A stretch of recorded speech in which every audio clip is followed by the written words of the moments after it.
Welcome to another episode of Tarvalon Talks.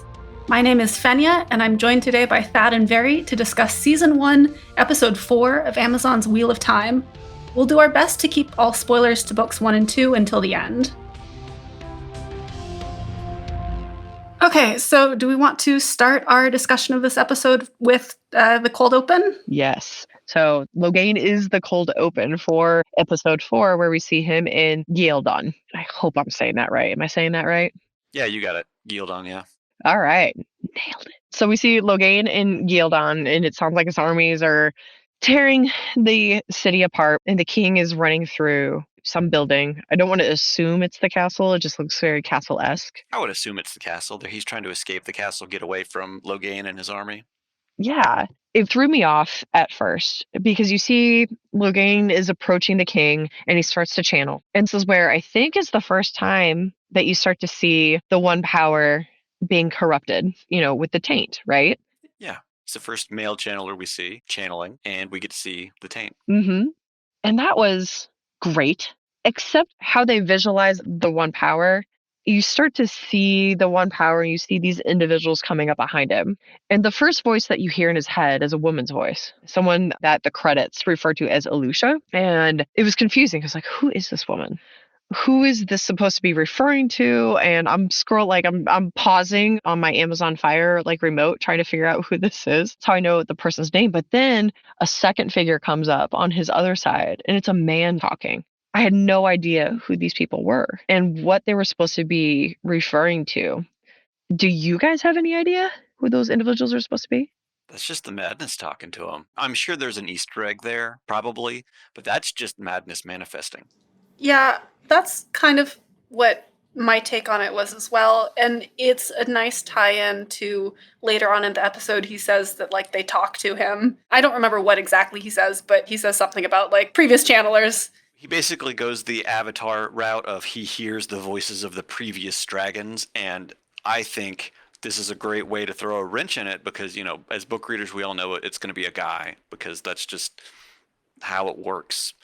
But, in the TV, it could be a woman, it could be a man, and having these two, man-woman sighting kind of creatures, it kind of throws a wrench in it when he makes that point that Fenya said later in the episode of he's hearing the voices of previous dragons. Yeah, because I don't remember who. I want to say it was Moraine. Later in the episode mentions that past dragons or past false dragons have been nothing more than men or women trying to I forget exactly what she says, trying to undo the world or something like that. I'll have to go back and look for it specifically. When you think about it, it would make sense that those are past false dragons because there hasn't been another. I mean, Lews Therin was the only dragon that has been thus far. So how can there be more than one of them, Mm-hmm. Yeah. Well, except the way that Logain says it in the show is that it's all of the past dragons through all the turnings of the wheel. So Lews Therin is the most recent dragon that we're aware of. But in theory, and maybe this is getting a little too metaphysical for this particular show, but in theory, shouldn't there be many other dragons for every turning of the wheel? Yeah, there is. In the books, it's stated as such. Arthur Hawkwing was the strongest. Well, he was a Taviran, but he was the strongest Taviran to ever Taviran. That doesn't make him a dragon necessarily. And I've only read the books once, so it's quite possible that I have an incomplete understanding of the lore. So if I'm wrong, please don't hesitate to tell me so. But my understanding was that Lews Therin was he was the first dragon, he's the dragon. Not necessarily that there are other dragons before him. At least not going by that name. Maybe that's semantics. There is one dragon of every age, basically. And he's, I wouldn't say that he's the avatar of the creator, avatar of the god or whatever, but he's basically the antithesis to the Dark One for every age that, we have to deal with that. The dragon is basically the champion of light and is always the reincarnation of the same soul as Lews Therin becomes the dragon for this age, and so on and so forth. So technically, we only previously know that Lews Therin is the previous dragon. Okay, that makes sense. But we can assume that there have been others before him. Yeah. Okay, that makes sense. So I think probably the central point or probably the biggest point of this episode was really everything that goes down at the Aes Sedai camp. So maybe let's save that for last. Yeah, we can do that then. Okay, let's jump to Rand and Matt and Tom then, because they've got that bit where they're running through the forest or riding horses through the forest, and they end up at the Gridwell farm. So the Grinwell farm replaces Whitebridge from the books because, they escape Four Kings to go to Whitebridge, and all of the story progression content that happens here was supposed to happen at Whitebridge, which is why a lot of people were going, where was Whitebridge? Where's Caemlyn? That kind of thing. So we get all of that here instead. We get a little bit more on all three characters, specifically Tom. Tom's probably the biggest of the three that we get in terms of learning a little bit more about, because he's such a new character at this point. Agreed. Yeah, we get to see them try to sneak into the Grinwell farm because they were going to stay in the barn for the night and sleep and move on to the east, as Tom put it when they were leaving Breen Springs. We're going east. The Grinwells allowed them to stay in the barn After mucking the stables. That's right. And so this is different. This is definitely different from the books, because I think whenever it's just Matt and Rand in the books that end up at the farm, no Tom. I think they have to do some chores. Yeah, they basically stayed at the Grinwell farm before going to Four Kings. So that was before Four Kings. So they basically kind of reversed the order on this a little bit as well. Yeah, but then I do agree with you that the biggest, not character development, but character revealing, I guess we should call it. Yeah, that would probably be better way to put it. Yeah, in the way that Tom describes his nephew Owen, and describing how Owen eventually revealed himself to be able to channel, and how he was eventually gentled, and then how he eventually killed himself as a result of that gentling. And I think that for non-book readers, I think that whole description, that whole story that Tom provided to Rand was an excellent way of describing exactly what happens whenever someone is gentled, to give them an idea of what is going to happen to Logain, or what could potentially happen, Logain's state of mind after he is gentled at the end of the episode. Right. But in this case, it's used as a device because they see that Matt's not acting normal, and that's where Tom suspects, oh, he can channel. Again, it's throwing the mystery in. Which character is it? And this is the episode that it's, oh, it must be Matt because of how he's acting. And so then there's another dream, and this time it is Rand's dream. And he's going through, it looks like it might be the Two Rivers, but he sees Perrin. And this one was very obviously to be a Dark One dream in my mind, because he sees Perrin hacking away at what I think we are to assume is his wife with an axe. Was it an axe or was he hitting her with a hammer? I forget. One of the two. Maybe it was a hammer because he was like blacksmithing. Yeah, I can't remember now. Yeah, I don't know. You know what? It must have been a hammer because it wasn't doing any kind of damage that an axe probably should. Yeah. But then we see Matt walking away aimlessly with blood on his hands. And then we see Egwene. And then this is where we see the being with the fire eyes and the fire mouth grab her from behind. And this was the only time that I recognized a Dark One dream for being a Dark One dream. Because it's like, oh, that's the guy. That's the guy. That's the guy with the scary face. Yeah.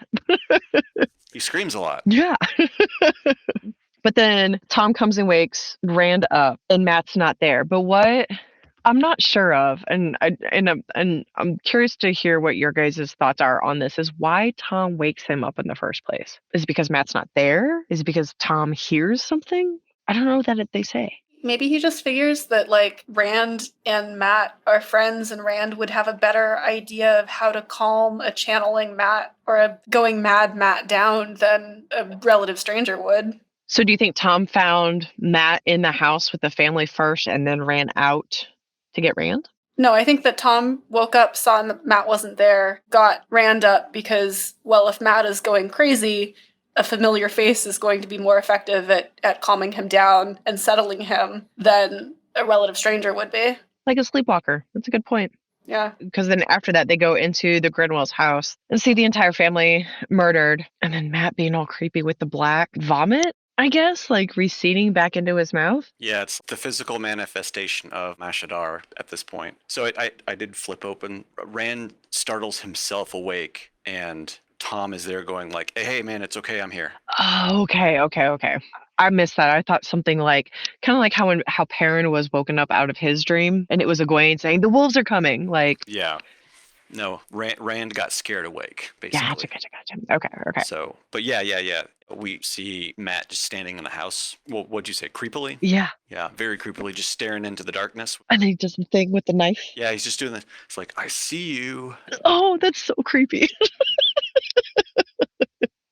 And then the Murdral shows up. And I thought that was really, I love how they did this to separate Rand and Matt from Tom.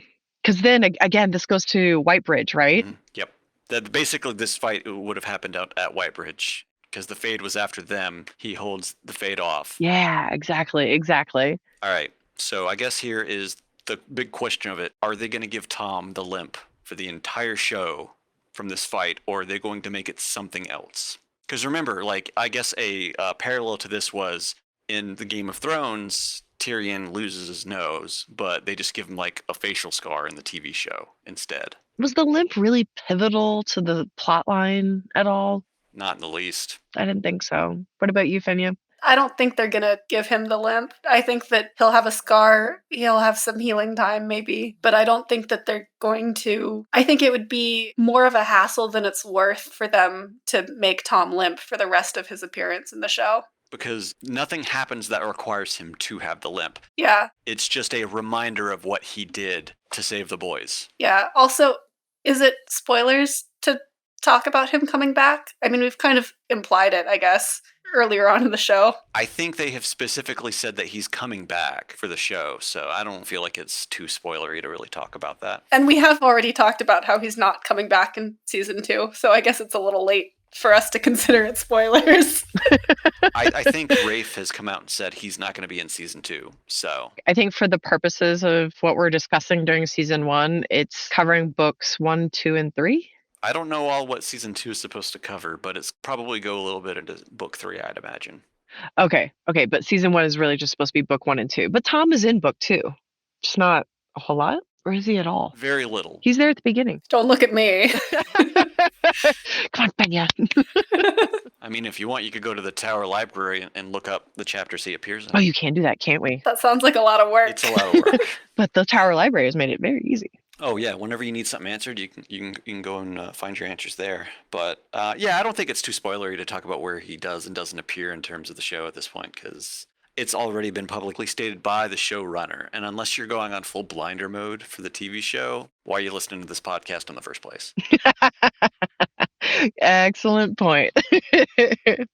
Okay, so the last we see really of Rand and Matt in this episode is them riding down the dirt road. And there is one more thing about the Rand and the Matt scene at the Grinwell farm that I want to point out, but I'm going to save it for our spoiler section at the end. Oh yeah, and I know exactly what you're talking about. I think you guys know. Mhm. So then let's go over to the Tinkers with Perrin and Egwene. And Fenya, I love what you called out specifically. It's that scene with Isla and Perrin. Yes. So in this particular scene, there has been, like, the Tinkers are having their, I don't know if it's their regular celebration, like they're doing dancing after dinner, basically. As you do. As one does. Unrelated to the scene with Isla and Perrin, I really like how Egwene says to Aram, well, maybe you've already found the song, when she's looking at how much the Tinkers are living life in this moment. I thought that was really beautiful. But Perrin's a little uncomfortable because he's still struggling with everything that's happened in the show up until now, and everything that he's done and everything that he's gone through. So he goes off for a little bit of a quieter moment, and he's, helping repair spokes in a wagon wheel or something. And he gets talking with Isla, and she gives him a little bit of her backstory and why she has chosen the way of the leaf, or why she sticks with the way of the leaf. And she has something that was really powerful to me where she says something along the lines of, the best revenge for violence is nonviolence, is peace. And I think that it does really well at explaining Perrin's or foreshadowing Perrin's struggle throughout the whole show between these two very different sides of his personality. I mean, there's the axe and the hammer, right? And I hate the fridging that happens in Perrin's story in the show. But for all that it's awful, it does give a very specific reason for him to be afraid of violence. Not afraid of violence necessarily, but want to choose a different way, a better way. Aversion to it. Yeah, an aversion to violence. And I think that this scene in particular is really good at showing the viewer and showing Perrin that, yes, there is a different way. You know, you don't have to choose violence. You can be peaceful. Like, you can follow the way of the leaf. You can choose the hammer. You don't have to choose the axe. And so for me, it does a really good job at showing this or foreshadowing the struggle that he has.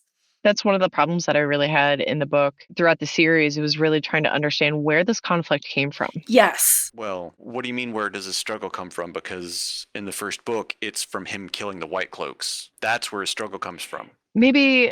Because he killed a man. He killed somebody. That's in the books where he gets this kind of internal back and forth with it, and the whole axe and the hammer thing of, do I take up the axe because I've killed with that? And if I killed a man, I can kill again. And that's where they switched it to, oh, he killed his wife instead. So you get it from the get-go instead of us having to wait most of the way through season 1 for him to accidentally kill somebody while he's trying to protect himself.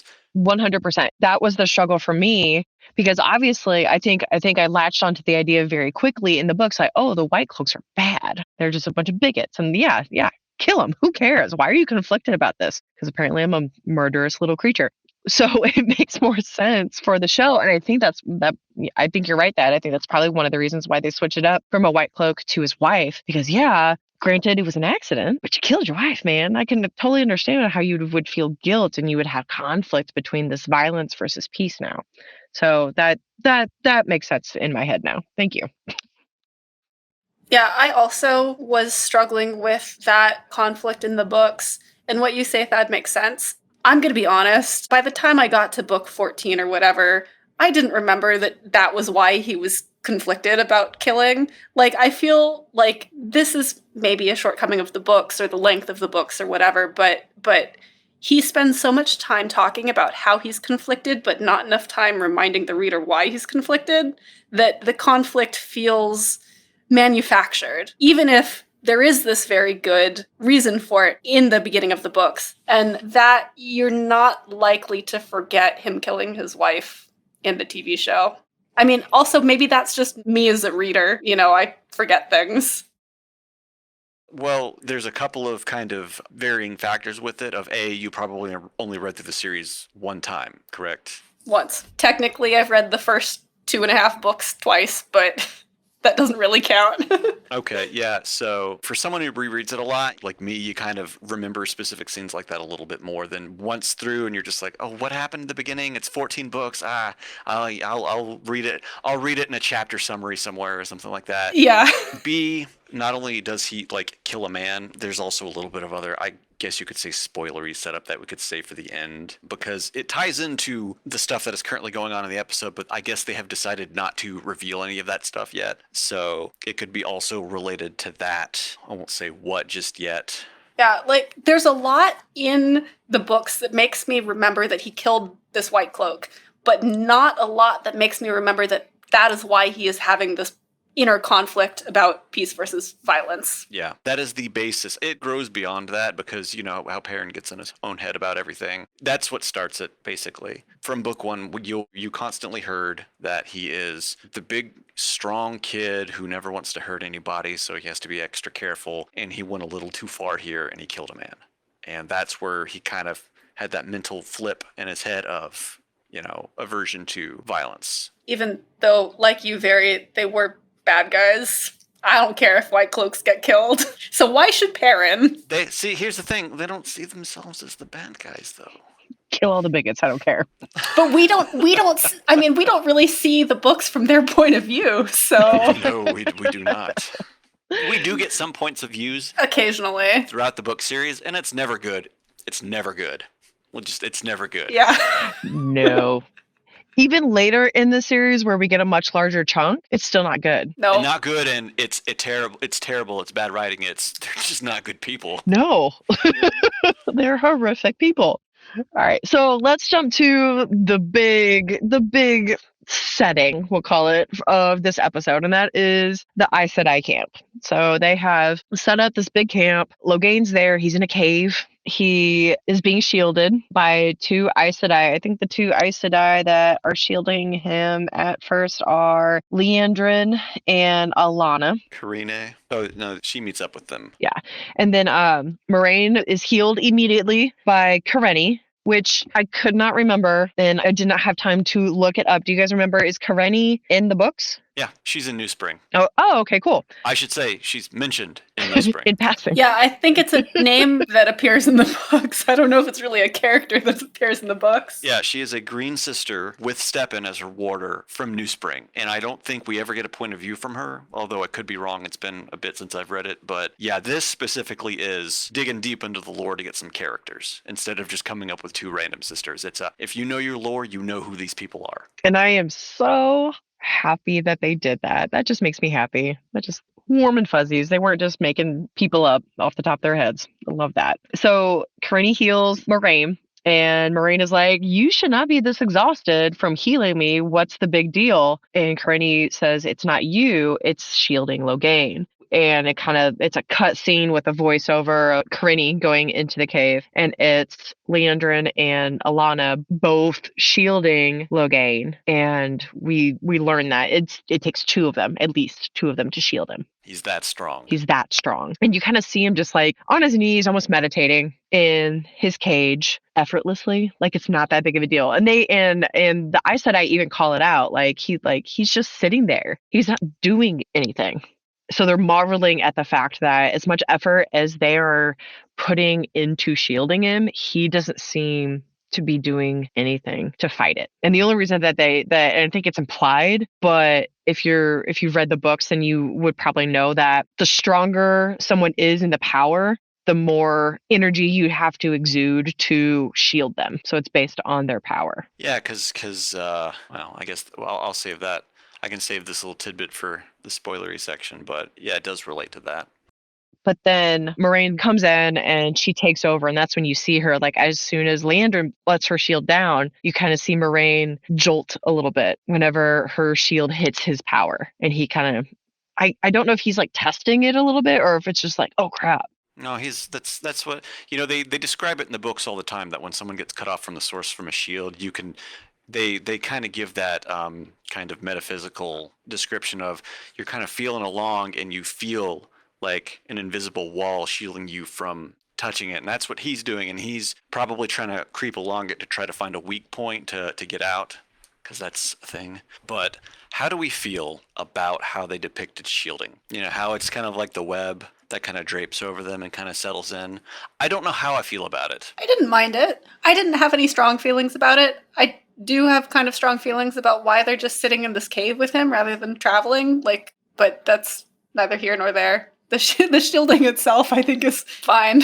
I think they're just stopping for the day, because I don't think more than a single day passes in the time they're there, and it's probably like, it's end of the day, let's stop here for the night. We have to shield him. Or did they specifically say that they had been there for a couple of days? I thought that they had been there for a bit. Maybe I'm mistaken. I'm not sure if they actually said anything or if that was just my impression. It's kind of the impression given. Yeah, and if that's the case, that's just kind of silly, I feel. They don't really explain why they're stopped there for any amount of time, really, whether it's a day or a week. That's getting sidetracked from your question, Thad. I'm sorry.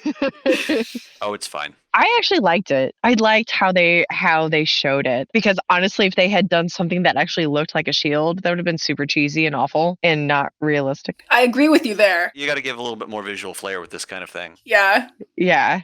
Because a lot of it's just implied in the books, it's like you just tie off a knot and they're shielded from the source, and it's like, how do you depict that visually? It's probably the best way. Just cover them in a web of Saidar, and now you know. Put a pin in that, by the way, for later in the season. Yes, absolutely. But I guess it's the best way they visually could have shown it off, but I still don't know how I feel about it. I kind of feel kind of like, I feel like they could have done something else, but What would you have preferred to see? Yeah, what is it about it that you don't like? that's the thing. It's one of those things that I don't know what I would have liked, but I will know when I see it, kind of thing. Like, you don't know what you want. You don't know what you want, but it's not exactly that. Okay, It's a little nitpick. gotcha. So while all this is going down in the cave, we get a much better idea, and this is something that I really really like about the show, is it gives a lot more insight into the life and mindset of the warders. Yes. Absolutely. Like, we get that nice scene with Karene and Stepan, which is the first warder, Aes Sedai bond that we get to see outside of Moraine and Lan in the show so far, about halfway through the first season. So we get to see another set of characters with the same situation and how it affects them. And I really enjoyed seeing that because they were super close. And it seems more that their relationship was more familial rather than romantic. Moraine and Lan's warder Aes Sedai relationship is kind of, until later episodes in the season, is a little ambiguous. Mm-hmm. And whereas you get to this one, and Kareni and Stepan are very like, they could almost be like older brother and sister. Like I would envision them to be like one of my aunts and one of my uncles. I could see that. Yeah. Just kind of like another married couple that kind of. That's how they kind of acted. Well, no, like they weren't even married. They were just really close brother, like a brother and a sister. Oh, I see. I see what you're getting at. Okay. Yeah. So that's kind of how I saw them. What about you, Fenya? Yeah, I really liked this because it feels like we're finally getting some depth to the warders in a way that we don't get in the books. Like, in the books, we hear about them, but they're always like ancillary. We're like, they're secondary. We really don't see them ever except as kind of accessories to a scene.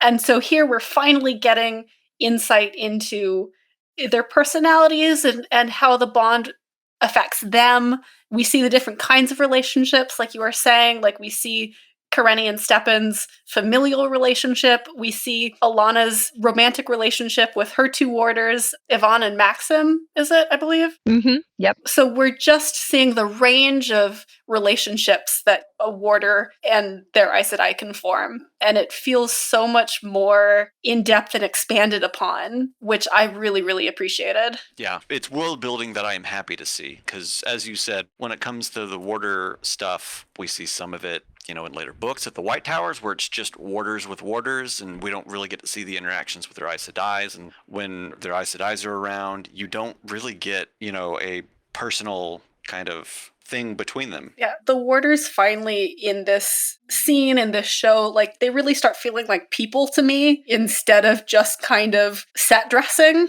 Absolutely. Yep. I think Nynaeve even had the comment in this episode where Lan asks her something to the effect of, well, what did you expect of me? And she even says, a lapdog with two legs. And that's kind of how they're depicted in the books. But I'll be honest with you guys. I think how they're depicted in the books and a reader's interpretation of them is entirely up to the reader. Because especially later on in the book series, I saw them as being, while they were there and they were bonded to their Aes Sedai, and they were bound to do whatever their Aes Sedai required of them, right? I saw them as being much more, they were still independent human beings. They still had their own lives. They still had, thoughts, feelings, desires. And I saw them as being very proud people, proud individuals, kind of how they're depicted in the show. But that was my own interpretation. And that was me pulling a whole hell of a lot of extra information out of the books that probably wasn't there in the first place. That was just my own life experiences projecting onto how I was interpreting the warders in the book. So I'm actually really, really glad that this happened in this episode, because this is how I envisioned them to be. Yeah, I would agree with that. I don't think this is what we get of them in the books, but this is how I wanted them to be portrayed. I agree. I definitely wanted to see more than this in the book, and we never really got this depth of it, basically. Like, I think in the, and this is not too spoilerific, but we get a point of view of Lan in book 2, and that's like one of very, very few, if the only one that we ever get from the point of view of a warder. Yep, absolutely. And because we're getting that point of view of the warders independent of their Aes Sedai, we get to see a little bit more of how that relationship starts to grow between Nynaeve and Lan. It's not especially in book 1 and book 2, it's not, I won't say it feels forced. I'd say it almost feels random. So I think I'm in the minority in this, but when I was reading the books, I did call that they were going to be in a relationship, not necessarily because there was any kind of hinting at the development of a romantic relationship, but just because that seemed where the story was going, like not where the characters were going, but where the story was going. Like, oh, this makes logical sense. Why would those two not end up together, kind of thing? Yeah, but I feel like in the show, there's a lot more development for a relationship between the two of them. Like, it feels a lot more of a natural progression than it does in the books. Agreed. Yep, 100%. Yeah, I agree with you on that as well. And it was especially beautiful whenever Lan translates the prayer for Nynaeve, and that sharing, that praying for lost loved ones and bringing them that bond that they're sharing over that not shared experience, but it's an experience that they have both had. I thought that was especially beautiful. And we kind of get a little bit of Nynaeve's backstory, a little bit with that as well, just that little snippet. It was only a couple sentences, but I think that's also helpful too, because, well, in the show, I feel like she's always been a part, like she's never not been a part of this group. She's always been a part of the group, the core group. In the books, she does feel somewhat separate, at least for like the first, I don't know, 3 or 4 books. Well, it's basically until they get to Baerlon, because that's where Nynaeve originally groups back up with them, because she tracked them, and that's where Lan's like, "Oh, you tracked me, did you?" Instead, it was in the forest outside Shadar Logoth, which is even further east of Baerlon, after being hunted down and captured by Trollocs previously. It just takes them a lot longer in the TV show to get back together, because I think not even halfway through their first book, quarter of the way through the first book, something like that, they're already all back together. So it's just a little bit more stretched out here. But in that adaptative change of the TV show, we get all of this nice lore and world building that we definitely did not get this early in the books. Yeah, agreed. All right. So then last big event, which is a pretty big deal, because as Lan and Nynaeve are sharing that bonding experience, is when Lan first hears the screaming. And then it cuts to that scene in the cave where Karenni's wards start going off. And Loghain's army has arrived. Before we start talking about this, though, I wanted to mention something that we see in these scenes of the Aes Sedai camp, which is that we start to see some of the schisms in Tower politics, which I really like, because I think that's a really nice foreshadowing for, I mean, the Tower is, as any kind of political entity, very fractured, and we kind of start to feel some of those fractures and see some of those. So I think it's a nice introduction to Tower politics as well. Very subtle. Yes. Yeah, because while that's going on, Moraine is the only non-green or red and sister that we have anything from, and she's 100% not interested in Tower politics, as you've probably come to learn at this point. But Karene is making comments to Alana or Moraine about Liandrin, and you've got Liandrin off with Nynaeve, trying to pump her for information, basically. And making snide comments about the blues, if I recall correctly. Yeah. Mm-hmm. Yes. I'm wondering if we hadn't have read the books before this and we were just watching the show, would it be that we would interpret this as Tower politics, or would we interpret this as Liandrin just being a shit starter? Well, I mean, Nynaeve does say that woman is a snake, so maybe not necessarily right away. Yeah. But once we hit the next few episodes, absolutely apparent. Agreed. Yeah, I'm trying to think, because I watched the show after I'd watched it the first time on my own. I watched it with my parents, because I was like, this is a show that my mother is absolutely going to adore. And I was right, she did, and she read all of the books in 3 months. It was crazy. Wow. Yeah, she just blew through these, but I had to get her hooked on the show first. That's impressive. That is seriously impressive. Yeah. That is almost a book a week, if not more. She retired? Yeah, she is retired. I mean, she does a lot of stuff beyond just reading, so it was mostly reading in the evening. But anyway, my point was she watched the show without having read the books. And one of the things that helped me sell the books to her was that there was a lot more politicking going on than we saw. I mean, we saw a little bit in the show, but she really enjoyed that. And she did pick up on that in this episode. But she's not had experience in politics, but she's had experience in like working in a large division where there is workplace politics. So that might have helped, because that's what this is essentially workplace politics. With weapons. Yeah. With weapons and a lot higher risk. Yes. Yeah. Oh, I'm never going to be able to read these books the same again. And I mean, there's some governmental politicking too, but this is just Karen not being able to get her paper out of the printer.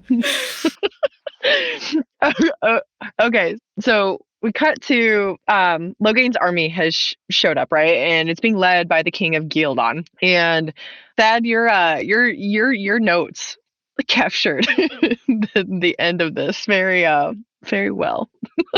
I felt. Notice that when the arrows start raining down, what does Lan immediately do? Lan stands in front of Nynaeve. Stands in front of Nynaeve. Yes. Good man.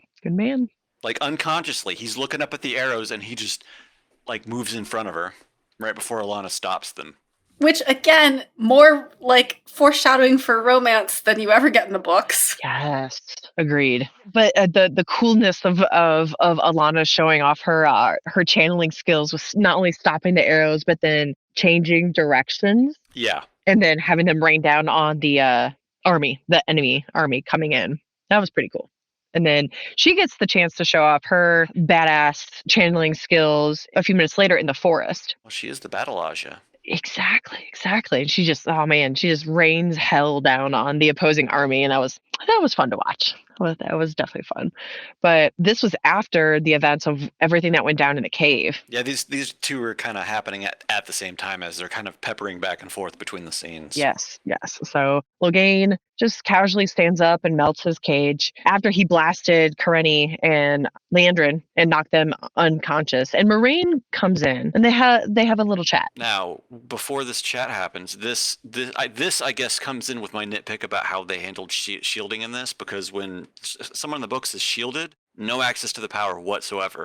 But this form of shielding infers that they can channel from inside of the shield, because that's basically what happens is the shield gets weakened because they get distracted, so they let their guard down and he's able to push out on it and melt the shield, right? And then as they're all standing there, or this happens a little later after the conversation, right? Yeah, I'm getting my events a little rattled there. But you're right, because again, like you said before, in the books they're cut off. And then, well, this is kind of spoilery. I'll save it. I don't want to ruin it. So, but what then ends up happening is Moraine comes in, they have a little bit of chat, and she tells him that your power is nothing compared to the actual power of the dragon reborn. She specifically says it is but a pinprick to the raging sun that is the dragon, which put a pin in that for a little bit later in the episode. Yes.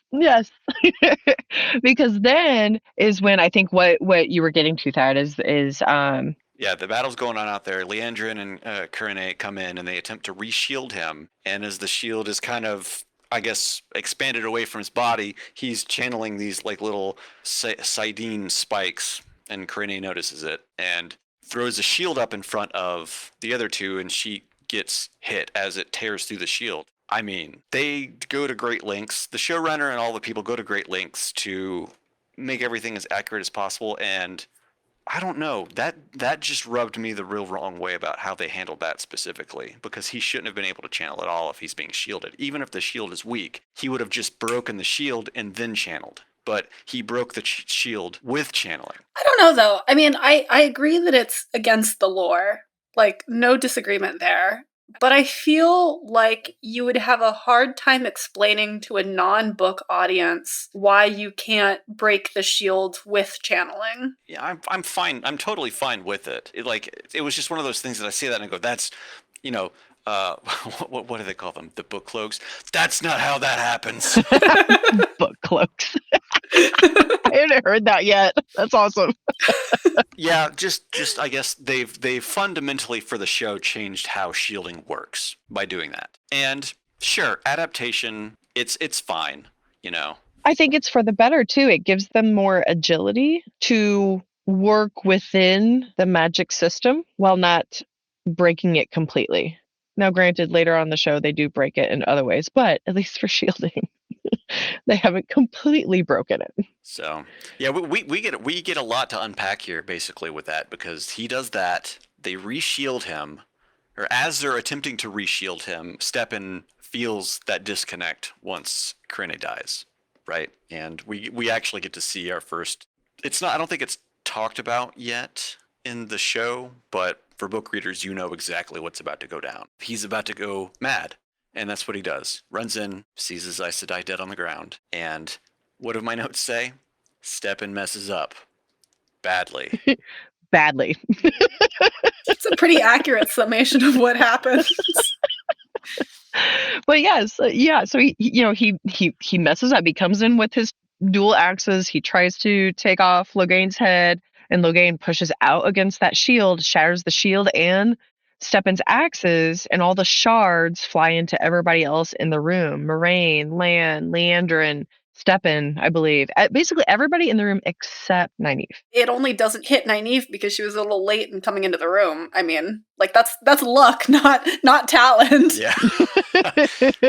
True, yes.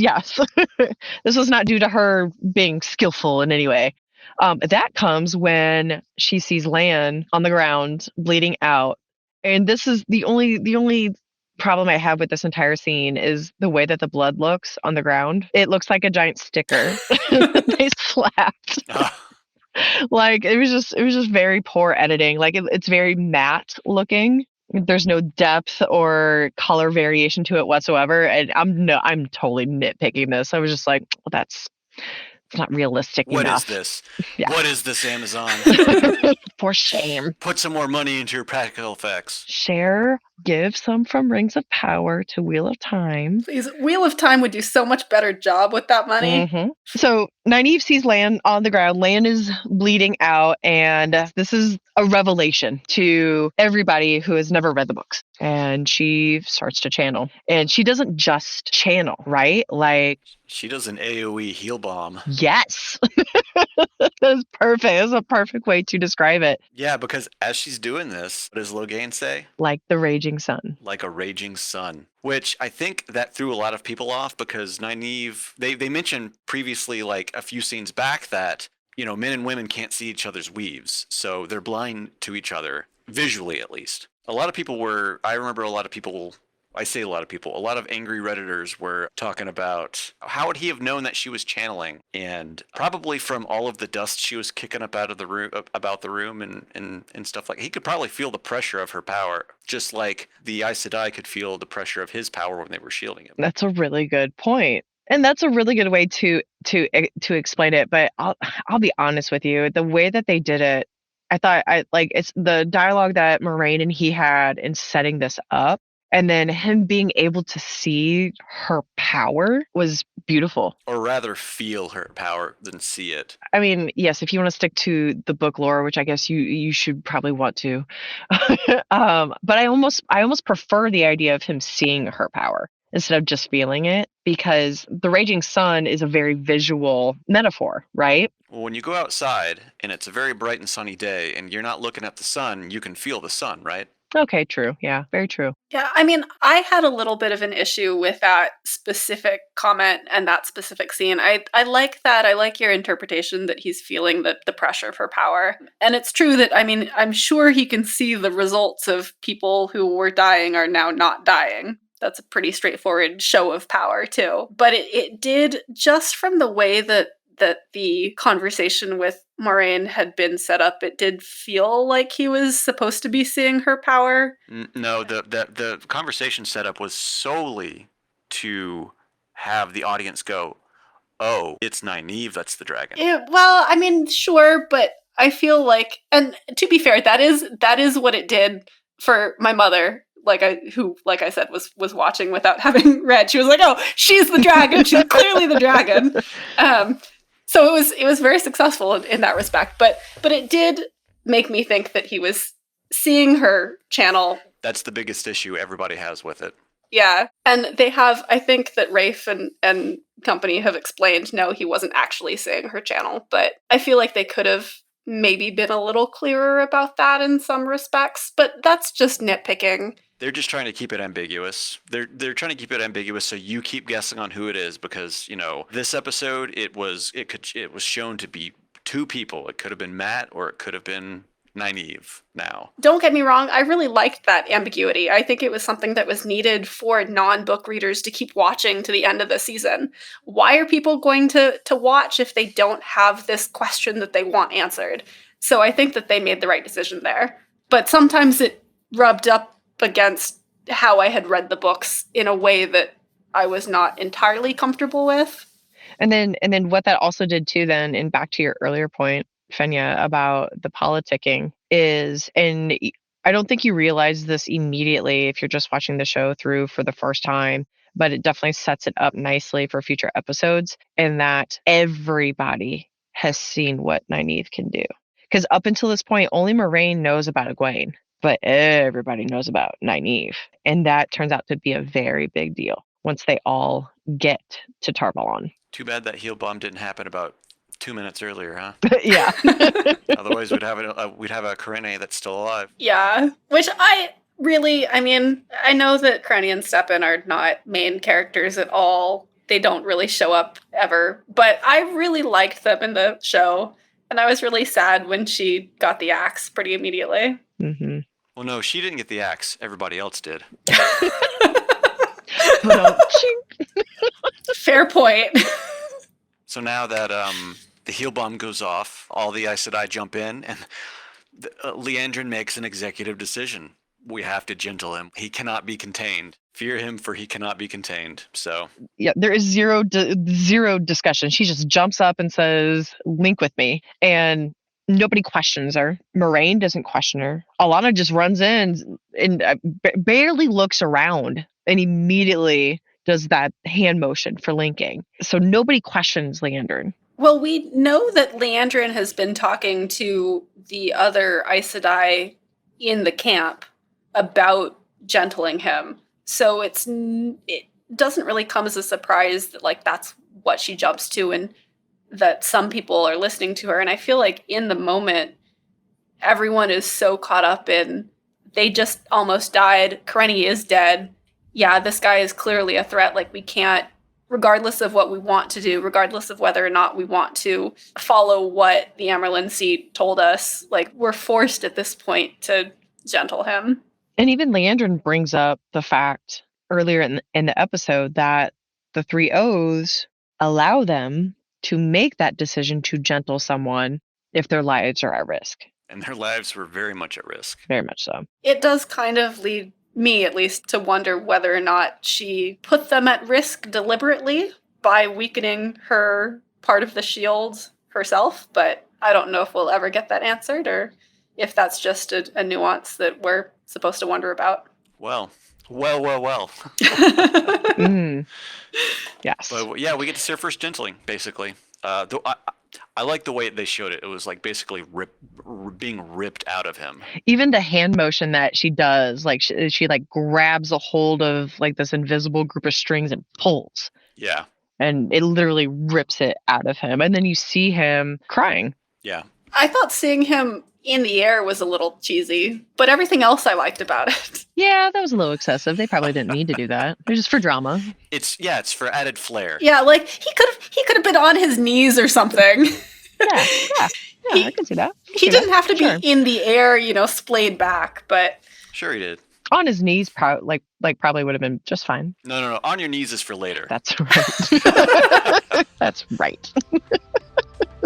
At this point in the episode, we'll be discussing spoilers from the entire book series. If you have not finished the books and don't wish to be spoiled, you may want to stop listening now. If you're stopping, thank you for listening, and please join us next week for our discussion on episode 5. Thad, I think there was some episode 4 spoilers that you wanted to talk about. Mine would be like mid-book spoilers, like, stuff I talked about, like with the whole, they can't see each other's channeling, but they can feel it. But in the books, when they feel each other's channeling, it's just like they get goosebumps, and that's it. That's how they know. And that's even like a lost thing. Like Rand discovers it with Elaine and Aviendha, I think, because they're trying to because they can't see each other's channeling, but they figure out a way to tell if someone of the opposite source is channeling, basically. Mm-hmm. Yep. It's more just like tingles rather than... Yeah. Tingles, goosebumps, but it's nothing more than that. And that's where they've kind of moved on a little bit in the TV show. And then the other thing for me was talking about, Perrin's motive with his death, because they also set it up, Hopper gets killed. And that's a big thing. Like, he had already been talking to the wolves with Elias, and he had made a kind of connection with this wolf Hopper, and then Hopper gets killed, and he's like, he got killed because of me. That's what I forgot about Hopper and the conflict that he had with Hopper, for sure. My spoiler is that damn doll that the little girl had. So the little girl on the Grinwell farm, she introduces the doll to Matt as Brigida, which is just fun. Brigida. Who I didn't recognize initially because I've only read the books. I've not listened to the audiobooks or anything. So when I saw her name, I thought Brigitte, not Brigida. Ah. For me, it was Bridget when I first read the books. I called her Bridget for the longest time, even though it's spelled out there that it's not Bridget. Yeah, so the first time I watched the episode, I didn't catch that it was Brigida because I was like, I don't know who Brigida is. That's not a character I'm familiar with. And then I got it, and I was like, oh. Yeah, that's one of my favorite Easter eggs in season 1 is that doll. And it's really sad because the girl dies and the Brigida doll's in the middle of the road. It's really sad, but it's one of my favorite eggs. I love that. Deep cut. That's a very deep cut. It's a good Easter egg. Yeah. My spoiler was that I really just hate that the show makes me like Ilana because I really, really do not. I mean, she does something unconscionable later in the books that I really object to. You know what? Fuck Ilana. That's all I gotta say. Like, seriously, like... Yeah. Yeah, I mean, agreed. Fuck Ilana. But I really like her character in the first season of the show. The actor does such a good job with her, and then it's just like, once that... Are they even going to do that with the TV show? Because it happens, and there is, like, no real reason that I can currently remember of there's no point to it other than she just did it. It comes kind of in handy, if you'll pardon the phrasing, I guess, because that is a horrible way of talking about it. But there's a use for it at the very, very end in the final battle. But I feel like you could get that without what she does. You could get the end result without her actions. Yeah. And maybe if the show lasts that long, which it would be really awesome if it did, when we get to the last battle, maybe they achieve the same objective in a different way, so that we don't have to hate Ilana later, and we don't. But Rand gets the same assistance, just in a less rapey way. Yeah, that is one change that I would not mind. Yeah, exactly that. I would not mind if they cut that plot line entirely. Please do. Rafe, I know you're listening. Please, Rafe, save us this. It's not fun. No. It's not fun for anybody. No. And anybody that I have talked to about this, and I've talked to a lot of people about this, nobody likes it. Nobody. Yeah. Thank you again for listening to our deep dive on episode 4 of Amazon's The Wheel of Time. If you have any comments, feel free to send us an email at producertvt@gmail.com. You can also find us on the Tarvalon.net forums in the general section. We have a thread pinned to the top of the page. Or you can join us in our Discord channel on the Tarvalon.net Discord server. We'll see you again next week for our discussion of episode 5. Bye!